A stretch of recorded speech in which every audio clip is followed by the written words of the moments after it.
My name is Kate Docking and I worked with Professor Dan Stone and Dr. Christine Schmidt on the Death Marches exhibition at the Wiener Holocaust Library. So I did a placement at the library with Dr. Christine Schmidt that was funded by the Consortium for the Humanities and the Arts South East England, otherwise known as CHASE. So I just want to talk a little bit about the images that I chose for the panel that I wrote, which was entitled Justice. So the panel discussed the justice, or rather the lack of justice, that was meted out to the perpetrators of the death marches at the end of the war. So the first photograph shows Tepley, a concentration camp guard, testifying in the Dora-Nordhausen trial. So Tepley led prisoners from the town of Gardelegen to a barn nearby where they were burnt to death. Tepley was never brought to justice for his actions, and he merely served as a witness in the trial. So to me, this particular image demonstrates that the majority of Germans who participated in the death marches were never faced legal action.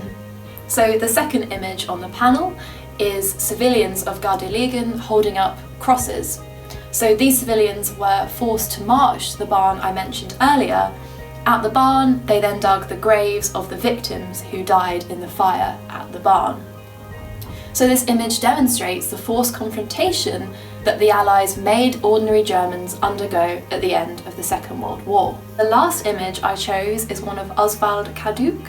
So Kaduk was a guard at Auschwitz who led a death march, and he too never faced justice for his actions. So Kaduk was part of the Frankfurt Auschwitz trials. He was a defendant, but he was deemed to be in too ill health to serve his prison sentence. So I chose this particular image because I think it's very important to portray the perpetrators of the death marches and to see their faces so we can view them as human and not just as abstract monsters. So one of the things that we have on display in this case is this pamphlet from the Dora-Nordhausen war crimes trial, which was carried out by the Americans after the war. Mittelbau-Dora was one of the last concentration camps to be created, and it's where inmates were forced to work as slave labourers, creating the V1 and V2 rockets at the end of the war. And here in this pamphlet we can see a photograph of two American soldiers interviewing a Belgian survivor of the death march, and he says, "We were 4,000 men and left on Friday afternoon, 8th of February 1945, in open railroad freight cars. The nights were very cold, and 2 nights we were under rain and snow. We got nothing to eat or drink on the entire trip. There were 60 cars to the train, with carriages for 100 and others for 90 and 70 people."